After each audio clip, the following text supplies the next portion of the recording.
Ngasisu amok punsi sel channel na mayambu taramna oksari ikai kumnaba utsari ngasi amuk puduna laksari parinita luhong labi nupi taruk suba episode adongi matam sumang manghandana kanaba kaya pinaba honazariba novel parinita luhong labi nupi hairiba novel asigi taruk suba episode lawirasi mayamda khusinazari oithuktrabani haiduna Shekhar Lalita ge asa thadokre mahak khanghaudana hek lagadra wa pumnamak haiduk lagadra mayamna karigino karamnano asina singba hangnarakadra singnabana numit kaya niromde Shekhar yamna nungsa thirami wafam asi kananasu kangthoklaktre aduga imung ani asiso sangna khonadre Shekhar gi kage mamangda inthokpa ama leiriba aduda leplabade Lalita khoigi yumado ingan ngana ui Lalita kok unarugadra khanduna maduda phawa lepludre asum dauduna tha ama hokre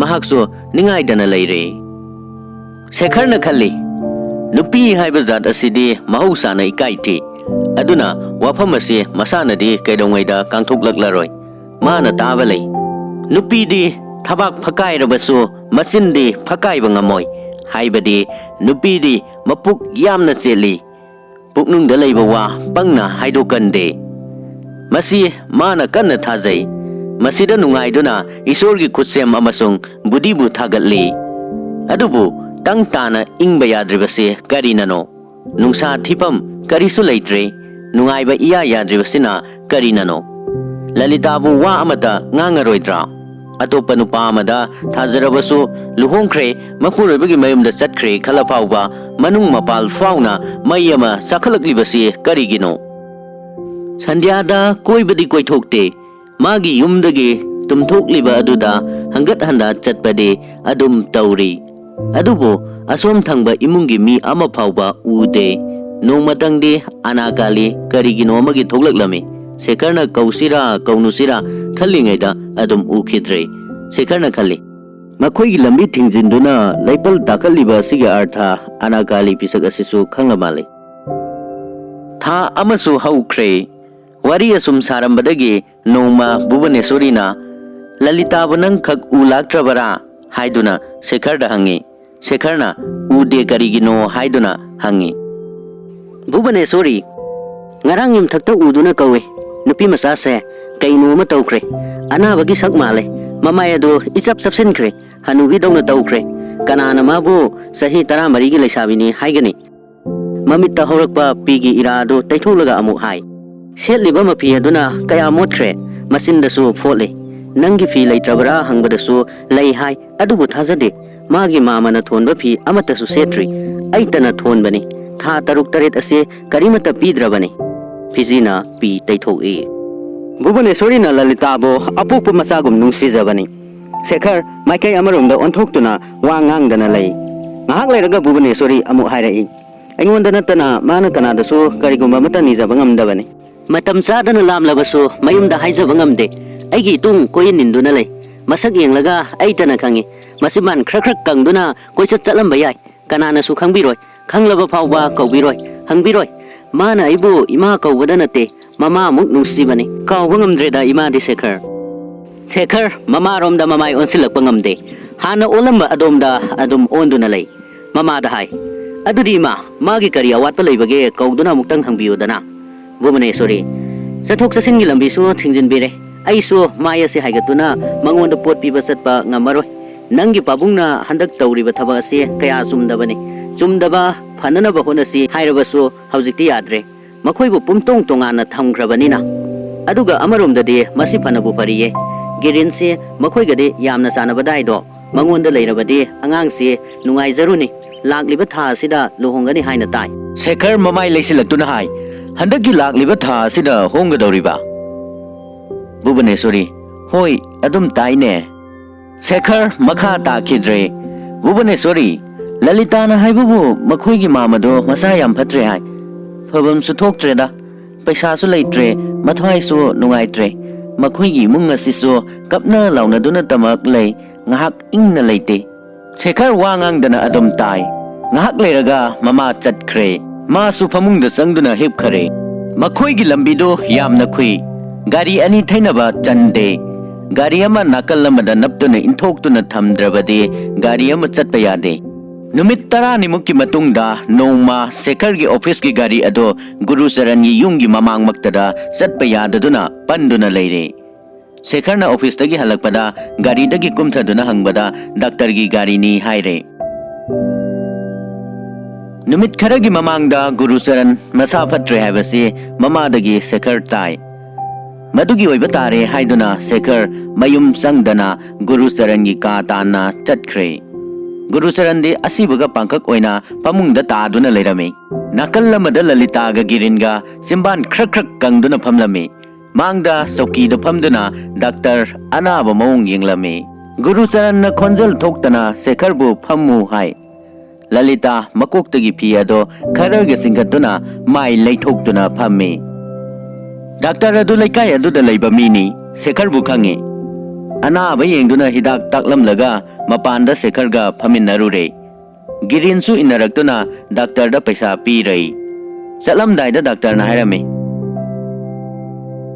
ꯑꯅꯥꯕꯁꯤ ꯑꯗꯨꯛ ꯌꯥꯝꯅ ꯍꯩꯖꯤꯟꯗ꯭ꯔꯤ ꯍꯋꯥ ꯄꯥꯅꯤ ꯍꯣꯡꯕ ꯌꯥꯝꯅ ꯀꯥꯟꯅꯒꯅꯤ doctor ꯆꯠꯈ꯭ꯔꯕ ꯇꯨꯡꯗ ꯃꯈꯣꯏ ꯑꯅꯤ ꯑꯃꯨꯛ ꯆꯪꯉꯛꯇꯨꯅ ꯒꯨꯔꯨꯆꯔꯟꯒꯤ ꯃꯃꯥꯡꯗ ꯂꯦꯞꯂꯔꯦ ꯂꯂꯤꯇꯥ ꯏꯪꯒꯤꯠ ꯇꯧꯗꯨꯅ ꯒꯤꯔꯤꯟꯕꯨ ꯅꯥꯀꯜ ꯑꯃꯔꯣꯝꯗ ꯀꯧꯁꯤꯟꯗꯨꯅ ꯂꯨꯅ ꯀꯔꯤ ꯀꯔꯤꯅꯣ ꯍꯥꯏ ꯁꯦꯈꯔꯅ ꯃꯥꯡꯗ ꯆꯧꯀꯤꯗ ꯐꯝꯗꯨꯅ ꯋꯥ ꯉꯥꯡꯗꯅ ꯂꯩ ꯒꯨꯔꯨꯆꯔꯟꯗꯤ ꯍꯥꯟꯅꯅ ꯑꯁꯣꯝꯗ ꯑꯣꯟꯗꯨꯅ ꯍꯤꯞꯂꯝꯃꯦ ꯑꯗꯨꯅ ꯁꯦꯈꯔ ꯑꯃꯨꯛ ꯆꯪꯉꯛꯄ ꯈꯪꯗ꯭ꯔꯦ ꯉꯥꯏꯍꯥꯛ ꯇꯨꯃꯤꯟꯅ ꯐꯝꯂꯝꯂꯒ ꯁꯦꯈꯔ ꯍꯧꯒꯠꯈ꯭ꯔꯦ ꯃꯇꯝ ꯑꯗꯨꯗꯁꯨ ꯂꯂꯤꯇꯥꯒ ꯒꯤꯔꯤꯟꯒ ꯇꯨꯃꯤꯟ ꯋꯥꯔꯤ ꯁꯥꯔꯝꯃꯤ ꯀꯅꯥ ꯑꯃꯠꯇꯁꯨ ꯃꯥꯕꯨ ꯆꯪꯉꯛꯎꯁꯨ ꯍꯥꯏꯗꯦ ꯐꯝꯃꯨꯁꯨ ꯍꯥꯏꯗꯦ ꯋꯥ ꯑꯃꯠꯇ ꯐꯥꯎꯕ ꯍꯪꯗꯦ ꯉꯁꯤꯗꯤ ꯁꯦꯈꯔ ꯇꯁꯦꯡꯅ ꯈꯪꯂꯦ ꯂꯂꯤꯇꯥꯒꯤ ꯗꯥꯏ ꯀꯣꯛꯂꯦ ꯀꯔꯤꯁꯨ ꯆꯤꯡꯅꯅꯤꯡꯉꯥꯏ ꯂꯩꯇ꯭ꯔꯦ ꯌꯨꯝ ꯌꯧꯔꯒ ꯐꯤ ꯍꯣꯡꯗꯣꯛꯅ ꯅꯤꯡꯁꯤꯡꯉꯤ ꯒꯤꯔꯤꯟꯅ ꯃꯈꯣꯏꯒꯤ ꯌꯨꯝ ꯑꯁꯤꯒꯤ ꯄꯨꯝꯁꯨꯞ ꯁꯨꯞꯄꯤ ꯍꯥꯏꯕ ꯃꯃꯤꯠꯅ ꯎꯔꯛꯂꯦ ꯂꯂꯤꯇꯥꯒꯤ ꯄꯥꯝꯕꯩꯁꯨ ꯃꯥꯅꯤ ꯃꯍꯥꯛꯀ ꯂꯂꯤꯇꯥꯒꯗꯤ ꯀꯔꯤꯁꯨ ꯃꯔꯤ ꯂꯩꯅꯗꯦ ꯑꯋꯥꯕ ꯃꯇꯝ ꯑꯁꯤ ꯐꯥꯎꯕꯗ ꯃꯉꯣꯟꯗ ꯀꯔꯤꯃꯠꯇꯁꯨ ꯍꯥꯏꯈꯤꯗ꯭ꯔꯦ ꯑꯔꯥꯝ ꯆꯧꯀꯤꯗ ꯐꯝꯊꯔꯦ ꯂꯝꯂꯥꯟꯕ ꯁꯛ ꯈꯪꯅꯗꯕ ꯃꯤꯗ ꯇꯧꯕꯒꯨꯝꯅ ꯃꯥ ꯎꯔꯒ ꯃꯀꯣꯛꯇ ꯐꯤ ꯆꯤꯡꯈꯠꯇꯨꯅ ꯃꯃꯥꯏ ꯂꯩꯊꯣꯛꯇꯨꯅ ꯂꯩꯕ ꯃꯥꯒꯤ ꯃꯃꯥꯡꯃꯛꯇꯗ ꯒꯤꯔꯤꯟꯕꯨ ꯃꯔꯨꯝꯗ ꯀꯧꯁꯤꯟꯗꯨꯅ ꯋꯥ ꯇꯥꯅꯕ ꯅꯣꯡꯃ ꯅꯨꯄꯥ ꯑꯁꯤꯅ ꯄꯨꯗꯨꯅ ꯊꯤꯌꯦꯇꯔ ꯌꯦꯡꯕ ꯆꯠꯀꯦ ꯇꯧꯔꯝꯕꯗ ꯃꯍꯥꯛꯅ ꯊꯤꯡꯈꯤꯕ ꯄꯨꯝꯅꯃꯛꯁꯤ ꯁꯦꯈꯔꯅ ꯃꯊꯪ ꯅꯤꯡꯁꯤꯡꯂꯛꯏ ꯃꯥꯅ ꯑꯃꯨꯛꯁꯨ ꯈꯜꯂꯛꯏ ꯑꯍꯤꯡꯒꯤ ꯊꯕꯛ ꯑꯗꯣ ꯅꯤꯡꯁꯤꯡꯕꯗꯒꯤ ꯏꯀꯥꯏꯗꯨꯅ ꯇꯧꯔꯝꯕꯁꯨ ꯌꯥꯏ ꯃꯗꯨꯁꯨ ꯀꯌꯥ ꯃꯥꯟꯗ꯭ꯔꯦ ꯃꯗꯨꯃꯛꯅ ꯑꯣꯏꯔꯕꯗꯤ ꯑꯁꯨꯛ ꯌꯥꯝꯅ ꯊꯣꯛꯈ꯭ꯔꯕ ꯇꯧꯈ꯭ꯔꯕ ꯑꯁꯤ ꯀꯔꯤꯒꯨꯝꯕ ꯎꯄꯥꯏ ꯑꯃ ꯇꯧꯗꯨꯅ ꯃꯉꯣꯟꯗ ꯋꯥ ꯑꯃꯠꯇꯁꯨ ꯍꯪꯅꯕ ꯇꯧꯔꯝꯕ ꯌꯥꯏꯅ ꯈꯪꯍꯧꯗꯅ ꯃꯄꯥꯟꯗ ꯃꯃꯥꯒꯤ ꯈꯣꯟꯖꯦꯜ ꯇꯥꯏ ꯃꯃꯥꯅ ꯂꯥꯎꯔꯛꯏ ꯀꯗꯥꯏꯗ ꯂꯩꯈ꯭ꯔꯕꯒꯦ ꯌꯥꯆꯪꯕ ꯐꯥꯎꯕ ꯅꯈꯣꯡ ꯅꯈꯨꯠ ꯍꯥꯝꯗꯣꯛꯇ꯭ꯔꯤꯕ ꯅꯃꯤꯠ ꯅꯃꯥꯏ ꯇꯥꯊꯣꯛꯇ꯭ꯔꯤꯕꯁꯤꯕꯨ ꯀꯔꯤ ꯇꯧꯔꯕꯒꯦ ꯁꯦꯈꯔ ꯈꯪꯍꯧ ꯍꯧꯒꯠꯂꯤ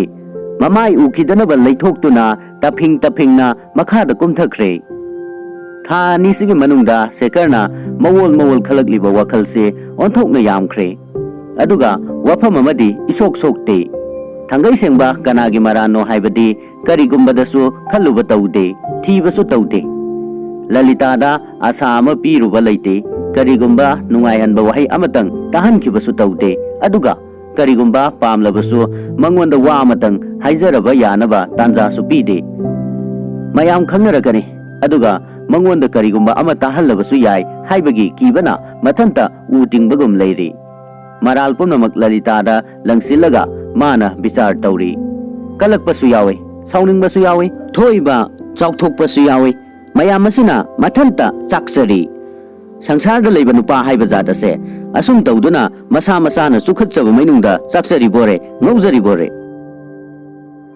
ꯑꯁꯨꯝ ꯃꯊꯟꯇ ꯉꯧꯗꯨꯅ ꯅꯨꯃꯤꯠ 8ꯅꯤ ꯍꯧꯈ꯭ꯔꯦ ngasisu sandya matungda siklaba ka adugi manungda mathanta chaktuna phamlingayda thong mayada mi lakpa makhol taduna mangak thangatuna ningdol ping ping launa yengthoklagi kali gi makhot paiduna lalita changaktuna phamlare kali taingo aikhoi ani namgu khurumge laglibani aikhoi di hayeng chatpa tare sekar wangang bagamde makhoi ani bu yengduna adum lei kali taingo da aikhoi na lan ki lakhi ba punnamak loina kauthok pikro ko kali na haiba punnamak masagi wa amata natte tambi duna hairibani haiba sekar khangi hayeng na khoi kadai da satkadore haidun hanglei. Kali, nongsukta baba puduna aikoi pumnamak munger salani. Mafam aduda Girin Babugi yum lei. Baba pharabasu aikoi amuk halaklaroi.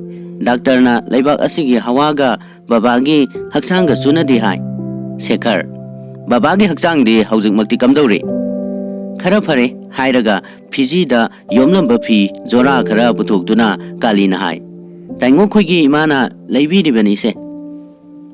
Ngasai makai tumin na lairambadagi haugattuna table mathakta so ama thamlaga Lalita na hai. Almari gi so asi nahal makai aingonda leibani.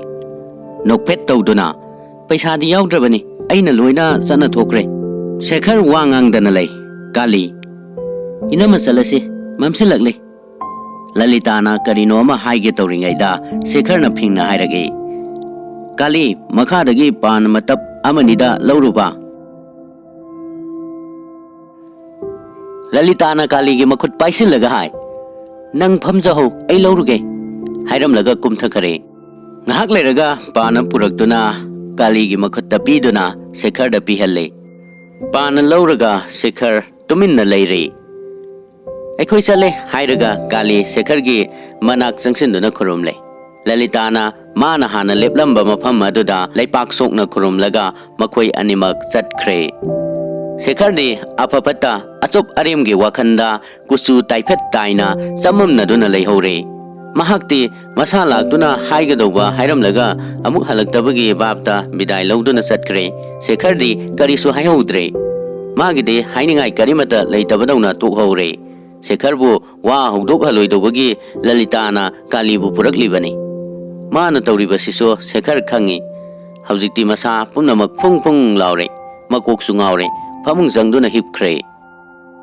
Guru Charan gi sokthaраklaba masa aduga Munger gi ising nungsit ka sunadre. Sahi muk leiraga awabagi kokthong thaduna aroiba yahip tankhre. Siramdai da Girin gi makhut paiduna Girin da hairame. Imung asi thadokkanuko. Haujik leiriba maruk ki kisi asi mari matagi kisi oihallo. Sidringaida madu uba phangdre. Lairoibakta uge ko. Girin su harauna amasung thawai yauna yathang adu ngaki haiduna wasak e. Guru Charan gi Kalikata gi yumda bara tawduna leiribasing adudagi Bhubaneswari su marak marakta asom gi pau phangi. Guru Charan sibagi pau su makhoi na pi. Asom da su awabagi thaudokni mafam ikang khanghaudana Nabin Rai leitre. Bhubaneswari angaubi gongkre. Mamu ahan gi makhutta pumnamak sinaramlaga Kasi da chatkre. Olakpa sahida thabak pumnamak loiraba matamda laktuna Shekhar gi luhongba yauragani hairame. Luhongbagi wadi Nabin Rai masana sidringaida loithoklamlei. Mahak sibadagi yaithokibani. Nupi mayunggi de thintaba yadaduna ngarang makhoironggi mi laktuna tawgadoga loina tawnakre. Handaki tha asigi manungda hongba tare. Ngasi Shekhar mamalogo chatnaba thaurang loire. Almari dagi potchai lokthokuna Turangada hapki tawba matamda kuiraba matungda magi Lalita khangning ningsinglai. Asigumba thabakse Lalita dana tawrami. Lalita khoi chatkhiba chahi ahum hele. Manung asida makoigi pau amata phangde khangde. Khangnabasu talude khangbasu khangningraba male. Lalita gi mathakta hangoibagi bab ama pokre. Adubu ngasidi mahak karamna leirigadage haiba pau amatangde khangninglakle. Girin ga laiminari banina nungai na budi leirigani. Mahakna yamna khangninglibadi makhoigi luhongba keidongai thokiba kayam kuiraba asini. Guru Charan gi yumda bara tawduna leirambasing adusu leitre. Makhoi yum asi thadokiba tha ani sure. Saru gi mapada hanglusira haiduna Shekhar na khalli. Maramdi makhoi di mari matani na Girin gi pau soidana khangpam thogi. Turangada pot hapa leptuna mihut thonglom da yengduna mayamasi khallingaida mapani thongda leptuna makhoigi hanagi manai nupi aduna lauragi. Babu masa Kali gi mamana asomdang hakta lingu ohai. Shekhar ngaktuna kana Kali gi mamano manai nupi Guru Charan gi yumda khudum bithinduna. Aikhoigi Kali gi mamane babu masa makhoi ngarang ahing lae. Salu sasi haiduna kumthare. Numitsu leitharakle Shekhar na makhoigi yum yogada mayam kapnarakle. Lukragi phizonda leirabi Guru Charan gi nupigi nakta phamlure. Phaijong gunja matona mamittagi pi taithok e. Guru Saranda natana mapabu ningsinglakle. Sandya oirakpada Lalita thongmei chukalle. Arapadagi ngaksamda magi phizi adu yasilaga khurummi. Ngahak leiramlaga satkhre. Shekhar di sahi tara taret surabi migi nupida mai unsinduna yengba sungamde. Kauduna wa haiba sungamde. Mamit hantha hanthana khara uhobadi Lalita do sawbadi khara hele mayangdi yamna kangle. Yamna kapna laungnaraba matungda Guru Saran gi nupina hai. Yum masi yonthoklaga idi mungerda yanupagi manakta leirurage. Nakhoi pabungna yum masi yamna pamna tawrambani. Lainingba kuirabani. Haujik nakoina leihorabadi aikhoi gi haibaduni do. Aikhoina karigumba matamda Kolkata da lakpa thoklabasu nongmanini leiba yagani do. Mafam atayda satuna leifam thirubagi awaba leiraroi do. Shekhar imada mukta hangjakhige. Imada haibadu tabada Guru Saran gi nupina pi taithoktuna hai. Marak asida isiabu asomda lakadrane Shekhar. Shekhar ngasi ahingmak aihak ima lawba satkadawri. Adudagi wari sanaduna mathang Shekhar gi luhongbana kaidongai kari lamda lupa kaya sana kaya Navin Raina kari lainana siba loina khanglei. Shekhar na mayum hanba matamda thabal thoklei. Matam asimaktada Girin mataktagi kumthaduna satli. Masigi mayumda satliba male. Girin ubada Guru Saran gi nupina hangi. Aigi iyanupaga nahaka wari watai sanadribara Shekhar. Nahasi phaida magumbadi khara tangani. Girin phai haibasisu Shekhar su thajai. Maga wari watai su sanare hairamlaga mapan thokre. Adubu amuk lepatare. Amambada thong marumda Lalita leptuna leirami. Hairagi. Amukta ngaiko. Ima lawba haibadu ngasimak chatlagadra. Shekhar. Lalita. Ima di thawai yamna nungairari roida. Shekhar. Angaw biga chap manare. Lalita. Nangi akchang di kamdawri. Kaisu tawde. Phari. Hairamlaga prap chatkre. Lambida sum lakpada ikai baga tukat sabaga hangoi baga na Shekhar swai lawi. Lalita ga mayuk narure manak talip lure haiduna magi masado mangle khalle. Gari gi matam ngahak watli haiduna phamung changle. Hugi masak oiraba Lalita gi wa asida kaurage haiduna mabu tukat sabagi mayama Shekhar gi thamoida thagalle. Aduga yamna thina sai uktabi phawba hai. Adudagi ngasai maga wari sabada Guru Saran gi nupina haikhiba adu ningsinglaki. Luhongba adu nungaiba mahong natte. Aduna mayam loina kaukthoknakre. Lalita di hanan nakhoi punamak pau yohanko haijabani. Girin ga mabani luhongbabu Lalita na mangonda ta'u haibasida Shekhar gi sawba thengkhre. Lalita na sauthoktuna mahakbu usittaduna tawribani khanduna tukat charambadagi amuk hena tukat chakre. Shekhar na mama puduna halakpada magi luhongba numit 10 watle. Numit humni gi matungda ayuk ama Lalita na Shekhar gi mama gi nakta phamduna sempak amada kari no khara thengatlami. Shekhar di mahak lei haiba khangdaduna karino thabak amagi ima haiduna sanglaki. Lalita ubada sap lepi. Lalita di maru lukthaduna thabak tawduna adum lei. Mama na karino haiduna hangi. Karino ama haige tawrambadu kauthokiduna karisu natte hairamlaga adum chatkre. Lalita gi mamaidi uba phangkhide makut ani adudi ukhe. Likli gi khuji ani kaksi karimata setre sidre haibasu natte aduga khuji ani dagi hena side. Shekhar na mapukta noke karamba mawongno khalli. Girinde masak maral leiba mini. Magi nupibo asuk samna set chahanbadi karigino khalli.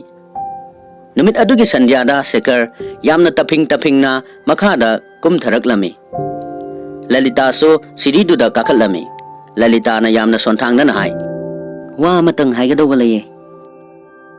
Shekhar na mikup muktang leplaga hai. Kanada aingonda. Lalita. Shekhar. Haujikpu aingonda haigadawa wasu leiribara. Hairamlaga khongthang khara thugatna chatkre.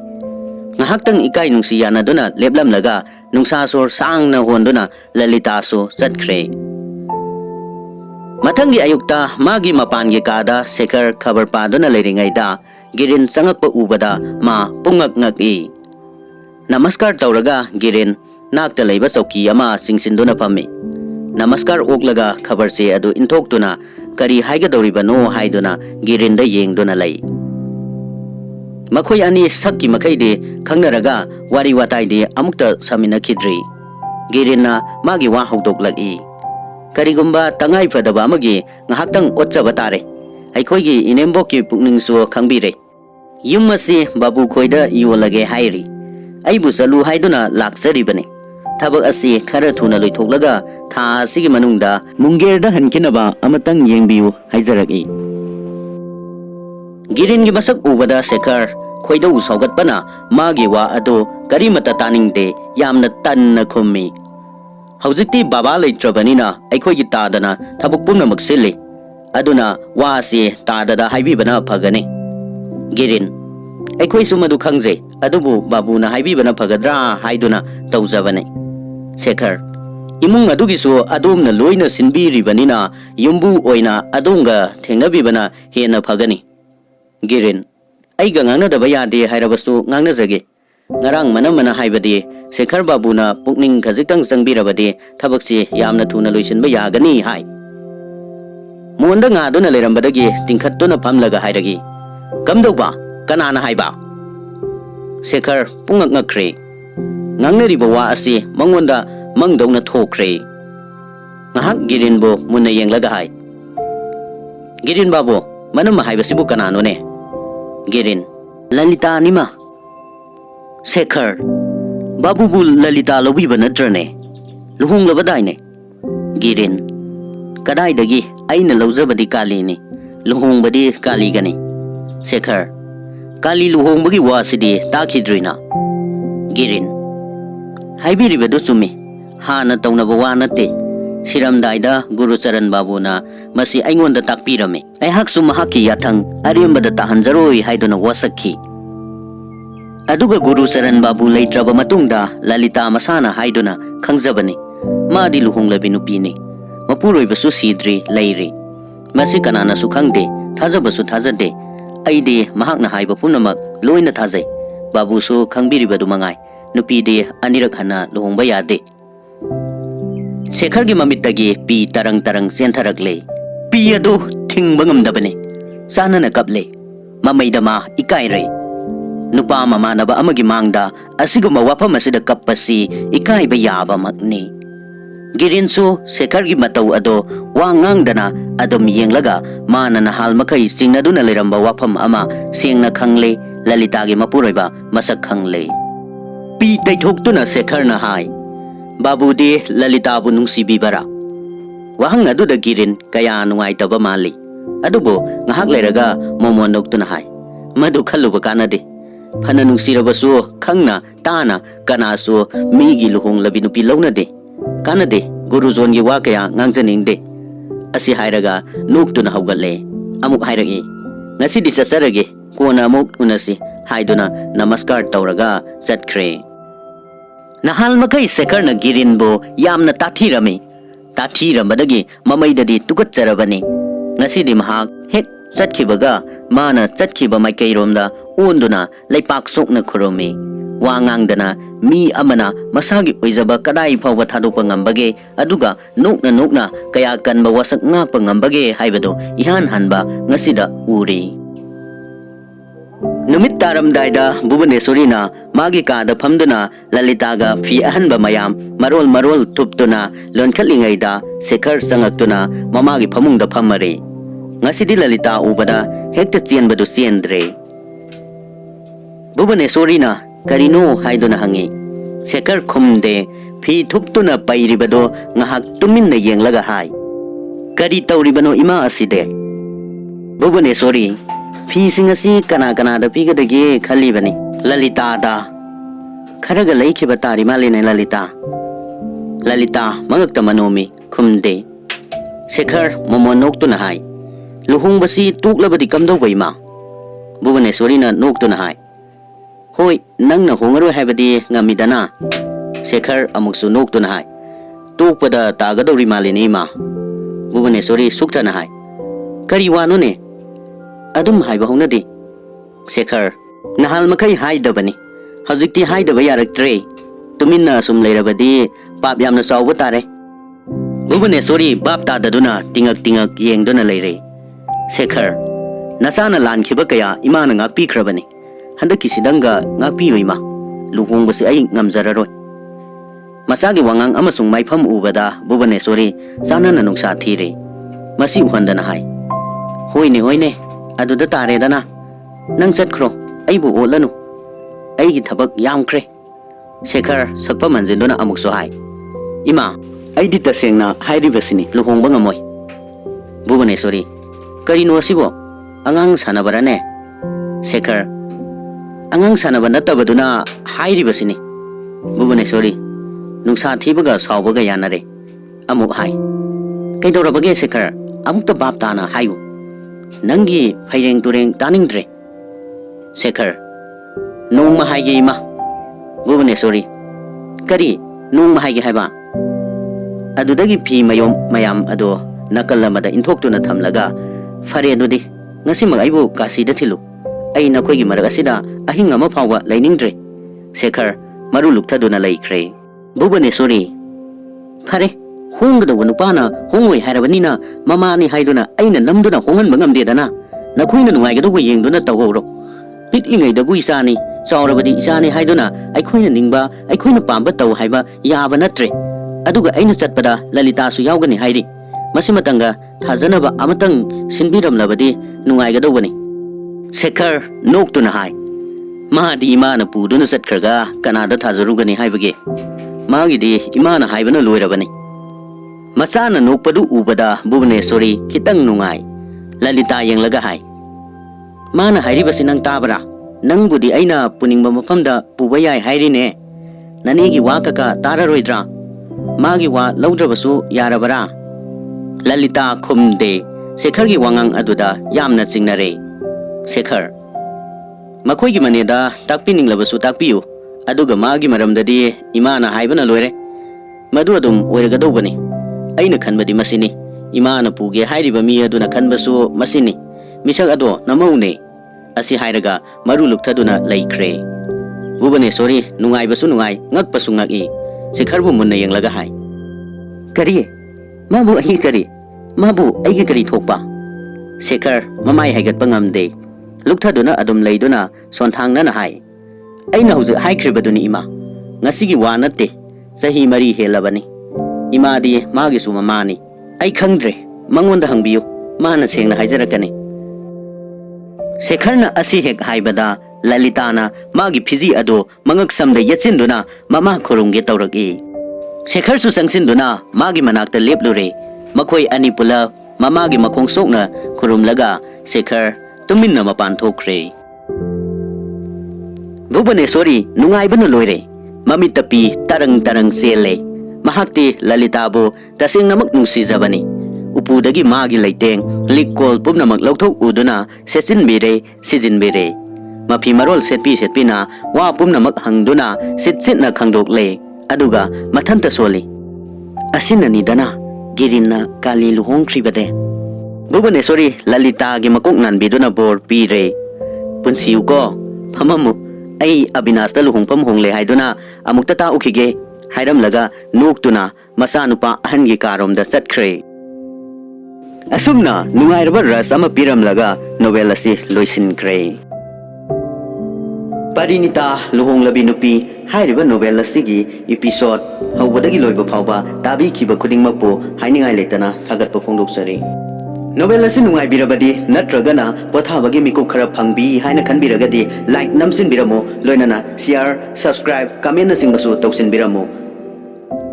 Nauna sangbirak yengbiba yaubiragadi subscribe tawbiba kaubidabaga loinana like share comment asina singbasu tawbiramu loinana mathangi video da nungai ba kana ba mayam ama puduna laksage maduda amu mayam puna saruk yaminasi ngasigi damaktadi mayam dagi kaina naba yathang nijari pinabirasi.